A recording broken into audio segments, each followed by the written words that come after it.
Smart city Gwalior में आपका एक बार फिर स्वागत है। लगातार सीएनबीसी आवाज पर लाइव देख रहे हैं चर्चा आप मध्य प्रदेश के शहर ग्वालियर से, जिसकी विकास यात्रा पर अभी तक हमने बातचीत की और कैसे ये स्मार्ट बनेगा ये चर्चा इस मंच से हुई है। और अब इस चर्चा को हम अपने अंतिम पड़ाव पर पहुंचा रहे हैं।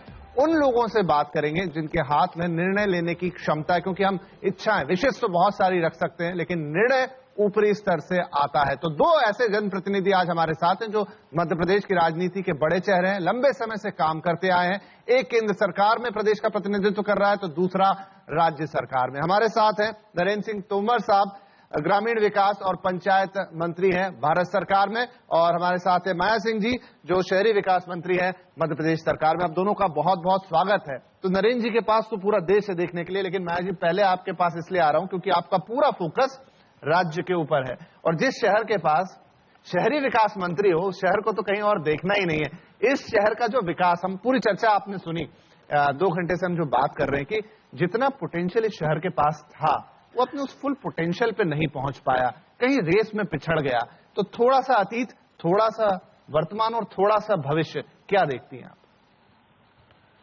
सबसे पहले तो मैं बधाई देना चाहती हूं और धन्यवाद भी आपको देना चाहती हूं Gwalior Chambal federation of industry and CNBC आवाज को कि उन्होंने हमें स्मार्ट सिटी ऑफ इंडिया की श्रृंखला में ग्वालियर को चुना। ग्वालियर में विकास की अपार संभावनाएं हैं। बहुत सारे हमारे सभी एक्सपर्ट्स ने इसके बारे में अपनी बातें रखी हैं। विकास के लिए आर्थिक विकास के साथ साथ व्यापार, वाणिज्य और कौशल परख जो शिक्षा है वो और शिक्षण संस्थाएं इसमें अहम भूमिका निभाती हैं। और मैं गर्व के साथ कह सकती हूं कि ग्वालियर की जो ऐतिहासिक पृष्ठभूमि है, जो धरोहर है इसकी, उसको अगर हम उसकी तरफ नजर दौड़ाएं तो एक तरफ हमारे स्मारक हैं, किला है, और इसके साथ ही साथ संग्रहालय की एक पूरी श्रृंखला है जो आपको अपने इतिहास की तरफ ले जाती है।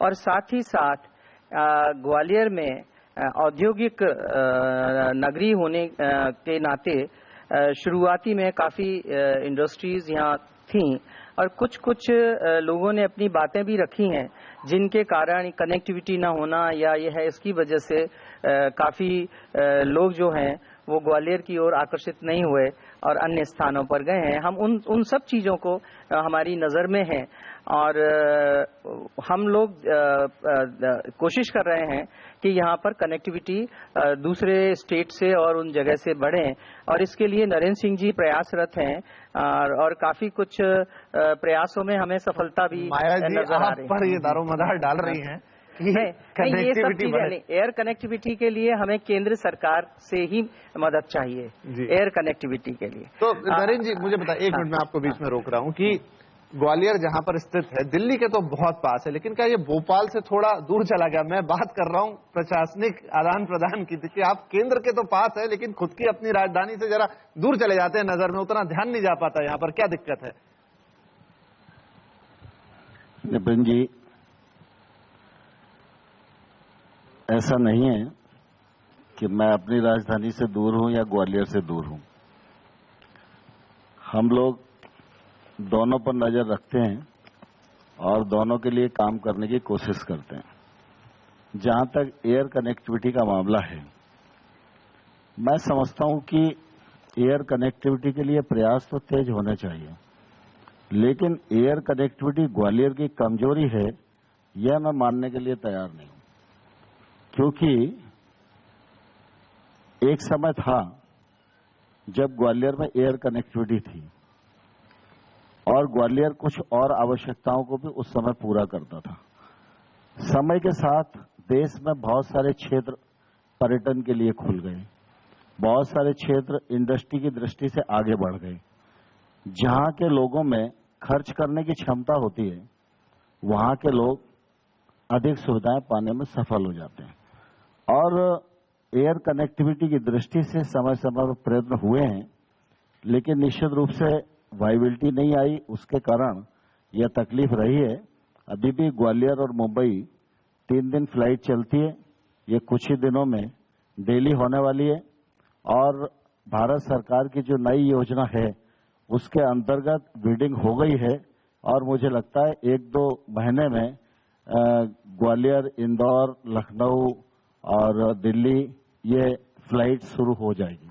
चलिए, तो एक बहुत बड़ा आश्वासन आता हुआ मंत्री जी की तरफ से कि 2 महीने बाद न सिर्फ मुंबई या दिल्ली के साथ लेकिन आप दूसरे शहरों का भी नाम ले रहे हैं। अगर ऐसा हो जाता है तो वाकई एक बहुत बड़ा अचीवमेंट होगा इस शहर के लिए, क्योंकि जो पूरी बातचीत हुई माया जी, उसमें एयर कनेक्टिविटी हर जगह आके फंस गई। सबने जो बात आखिरी जिस सिरे पे छोड़ी उसमें कनेक्टिविटी का इशू था, तो कनेक्टिविटी का चलिए एक इशू हुआ।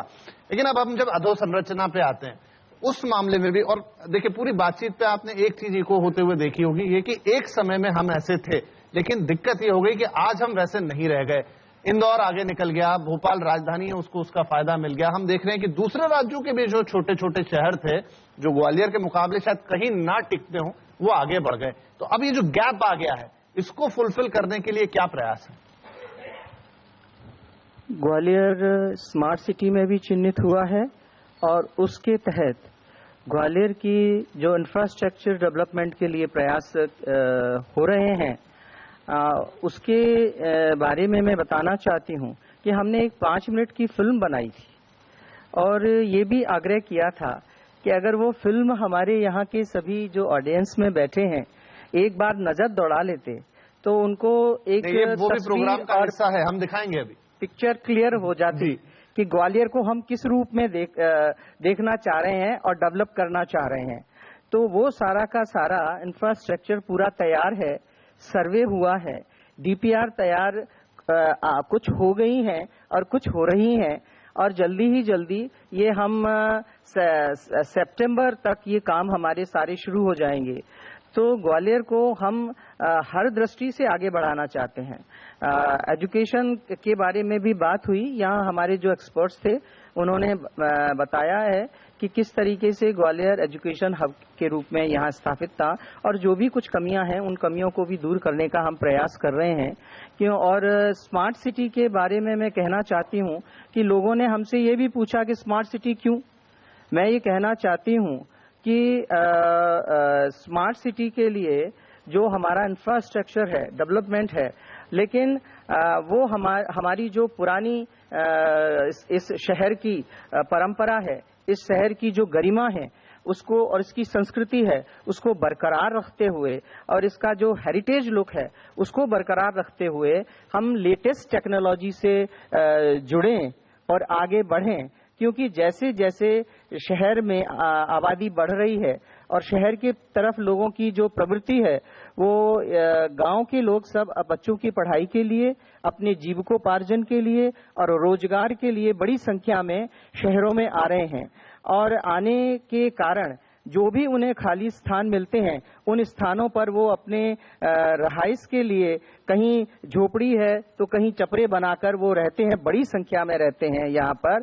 तो और इस वजह से जो यहाँ की लोकल व्यवस्था शहर की है वो सारी व्यवस्थाएं जो हैं वो गड़बड़ा जाती हैं और इस कारण से ये स्मार्ट सिटी के तहत हम वो सारे परिवारों को जो शहर में आकर यहाँ बस रहे हैं और उनके अपने मकान नहीं है, मैं कहना चाहती हूँ कि अभी विधानसभा में हमारे मध्य प्रदेश के माननीय मुख्यमंत्री शिवराज सिंह जी के प्रयासों से और मेरे ही विभाग ने ये बिल जो है अभी विधानसभा में पास किया है, हाउस जो गारंटी बिल है उसको पास करने के बाद मध्य प्रदेश में जन्म लेने वाले हर व्यक्ति का अपना घर होगा और उसका सपना जो है वो पूरा होगा।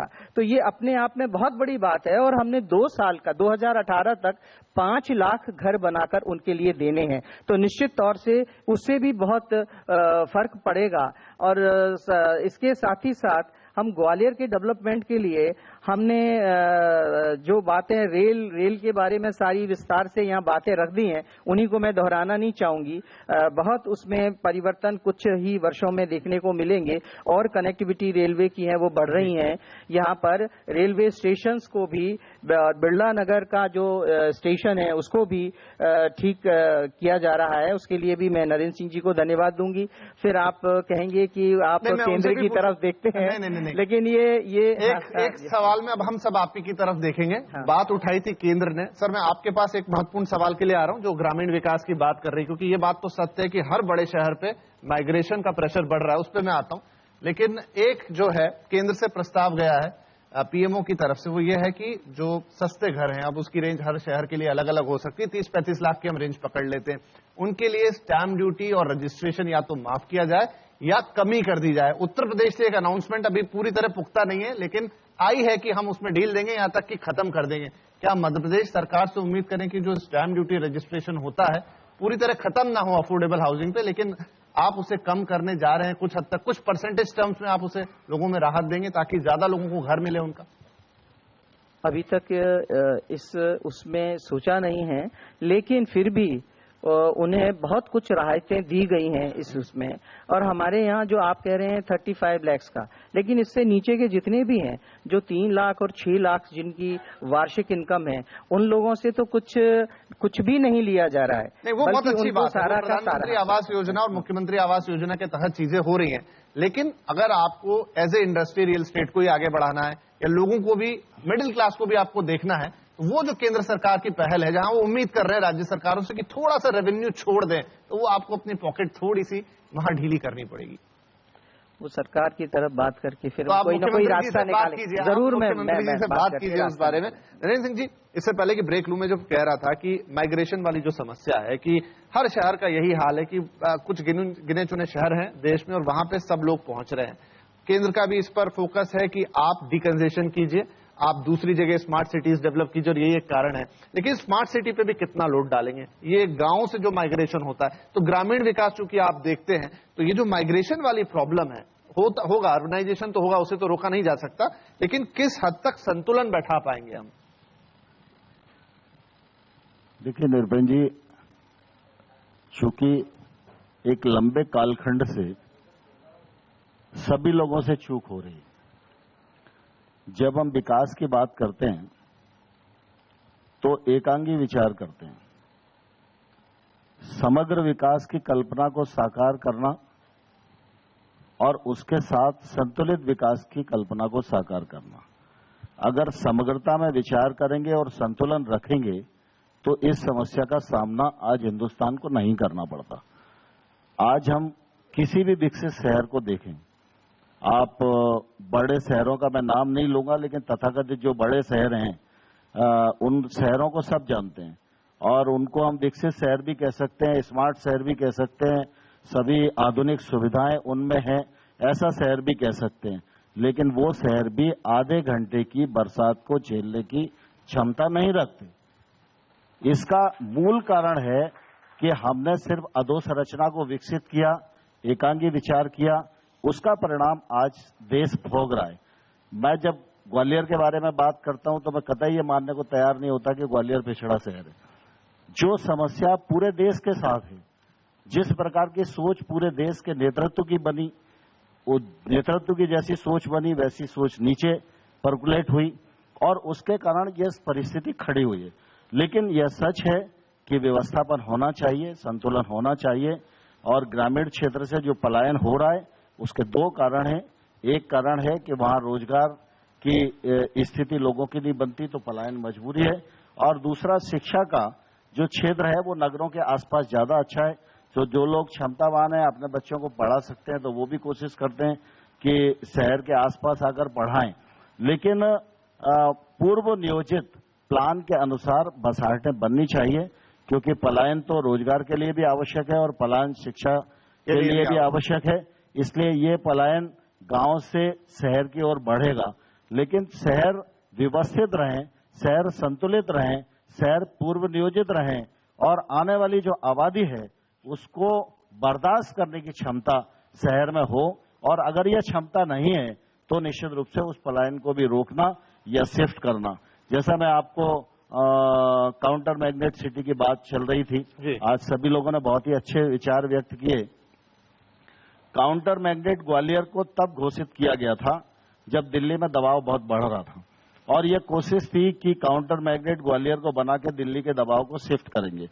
लेकिन अब आप देखिए ना कि दिल्ली के दबाव को शिफ्ट ग्वालियर किया जाए तो ग्वालियर 300 किलोमीटर है, बिल्कुल, और पड़ोस में गुड़गांव था, पड़ोस में नोएडा था। परिस्थितियों ने पलटा खाया, सारा का सारा जो दबाव था वो गुड़गांव और नोएडा पर शिफ्ट हो गया। इसके कारण ग्वालियर काउंटर मैग्नेट सिटी के बारे में जो कल्पना थी वो उतना ग्रो नहीं हो पाई।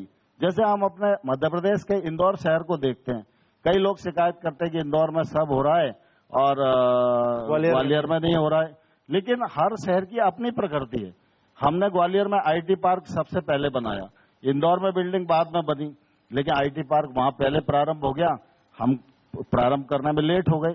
अब इंदौर अहमदाबाद के नजदीक है, इंदौर मुंबई के नजदीक है, तो उस कनेक्टिविटी का, उस नजदीकी का उस शहर को फायदा मिलेगा ही, व्यक्ति को व्यक्ति की नजदीकी का फायदा मिलता है। हमको दिल्ली की नजदीकी का नुकसान है और इंदौर को मुंबई की नजदीकी का फायदा है, तो नहीं, ऐसा मैं बिल्कुल नहीं कहना चाहता, ऐसा मैं बिल्कुल नहीं कहना चाहता।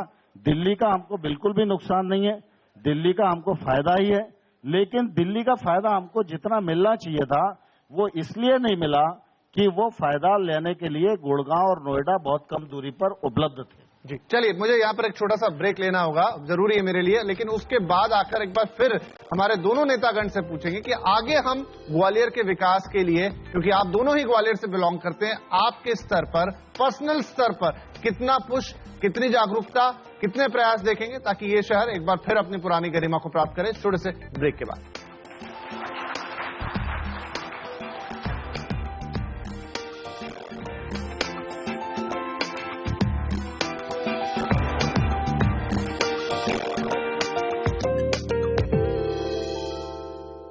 Welcome back. आप देख रहे हैं स्मार्ट सिटी ग्वालियर, जहां पर हम ग्वालियर को लेकर बात कर रहे हैं कि कैसे वो स्मार्ट सिटी की राह पर अग्रसर हो गया है। और दो बड़े जनप्रतिनिधि ग्वालियर के, जो एक केंद्र सरकार में, एक राज्य सरकार में, माया सिंह जी और तोमर साहब हमारे साथ इस वक्त मंच पे विराजित हैं, जिनसे हम बात कर रहे हैं कि आगे ये चीजें कैसे बढ़ेंगी और उसमें राज्य और केंद्र सरकारों का किस तरह का योगदान रहेगा। और आपको बता दूं, हरिरंजन राव साहब जो सेक्रेटरी हैं, एमपी टूरिज्म के एमडी भी हैं, वो भी हमारे साथ इस कार्यक्रम में शामिल हुए हैं, जो बातचीत सुन रहे हैं। टूरिज्म पे काफी चर्चा हुई।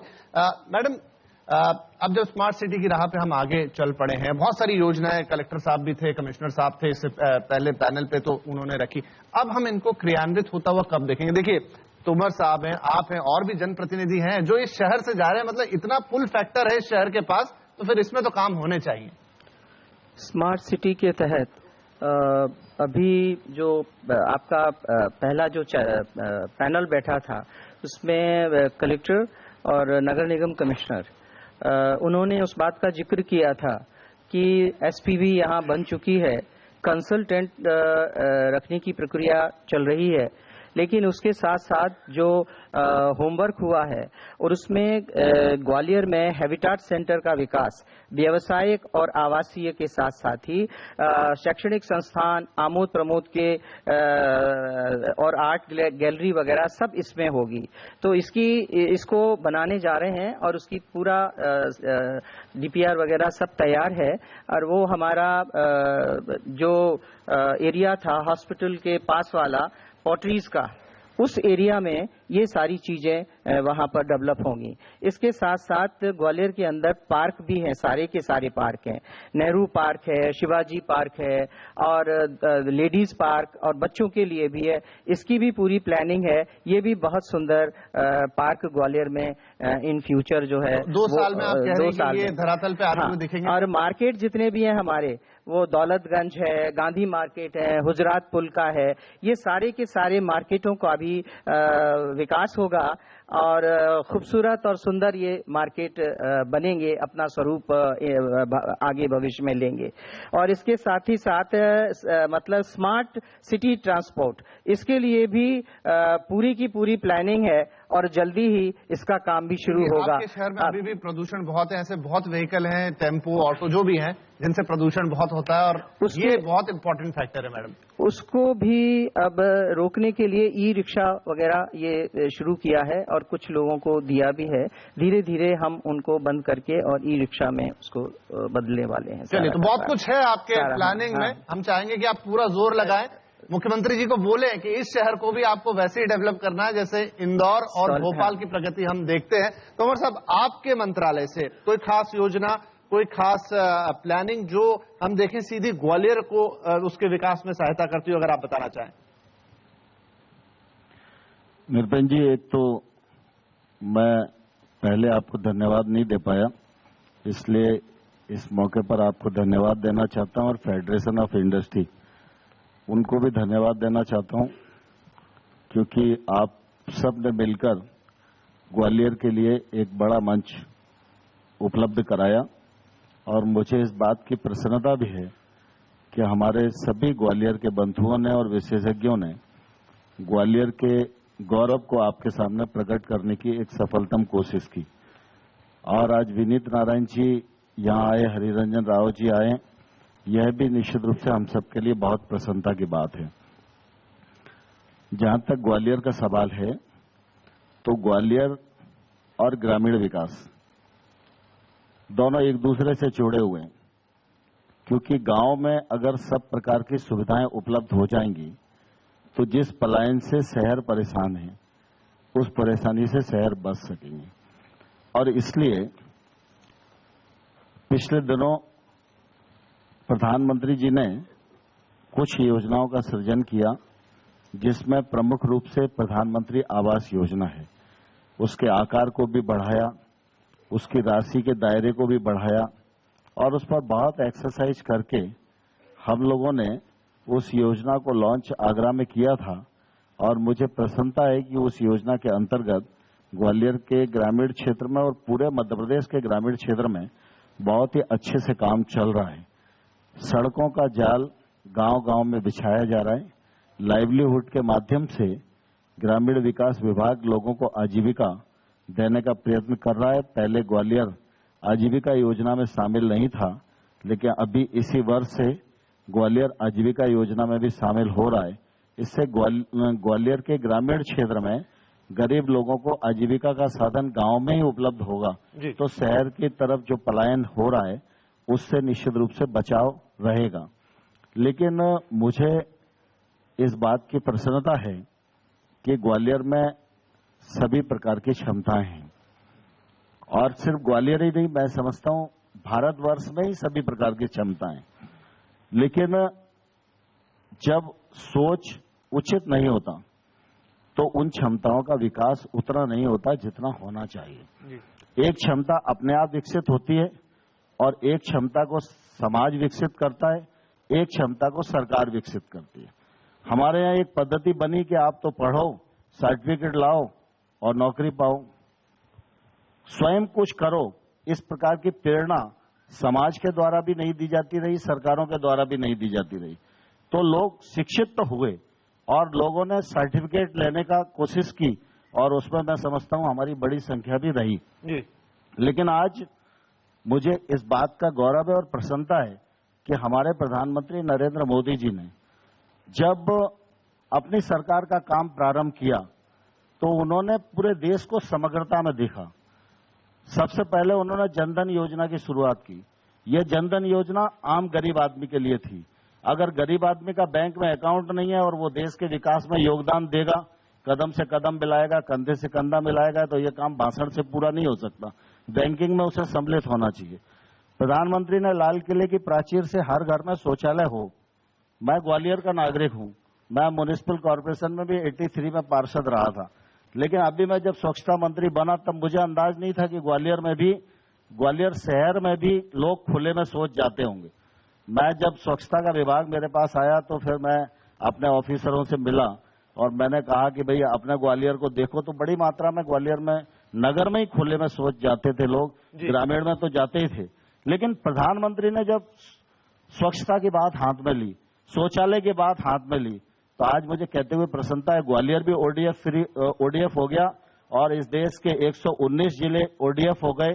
इस देश के 1,76,000 गांव ओडीएफ हो गए। और इसलिए मैं आपको कहना चाहता हूं कि जिस चर्चा को आपने आज यहां प्रायोजित किया है, इस प्रकार की चर्चा आने वाले कल में आप भी आयोजित करें, फेडरेशन ऑफ इंडस्ट्री भी आयोजित करें।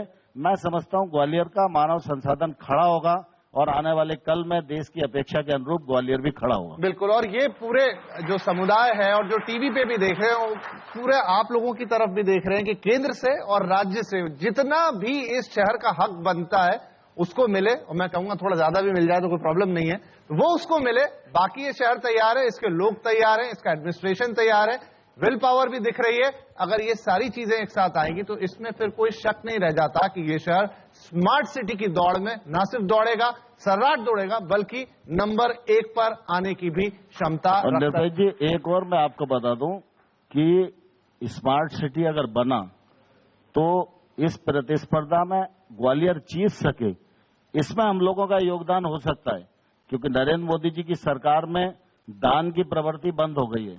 प्रतिस्पर्धा जीतो और जो ले जाना है ले जाओ। वो प्रतिस्पर्धा, और इसलिए स्मार्ट सिटी को ग्वालियर के लोगों ने प्रयत्न पूर्वक जीता है। बिल्कुल, इसके लिए ग्वालियर के लोगों को बधाई देना चाहता हूँ। ये जो प्रयास है, ये प्रयास इसे नंबर 1 तक ले जाने तक भी जारी रहेगा, ऐसी उम्मीद है, क्योंकि ये शहर बहुत अच्छा है, बहुत पोटेंशियल है, जिसकी चर्चा पिछले 2 घंटे में हुई। बस ये है उस पोटेंशियल को पहचान कर उसे उस हाइट पर ले जाना है जहां से हम कह सकें कि ग्वालियर देश का नंबर 1 स्मार्ट सिटी है। तो चलिए, आज की इस आयोजन के लिए आप सभी को हम बहुत धन्यवाद देते हैं जो यहां पर आए और इन बातों को सुना। मंत्री महोदय आपको भी और मंत्री जी आपको भी बहुत शुक्रिया कि आपने यहां पर अपने विचार रखे, और इसी उम्मीद के साथ कि अगली बार जब आएंगे ग्वालियर तो हम गर्व से कहेंगे कि ये है देश की सबसे बेहतरीन स्मार्ट सिटी। नमस्कार।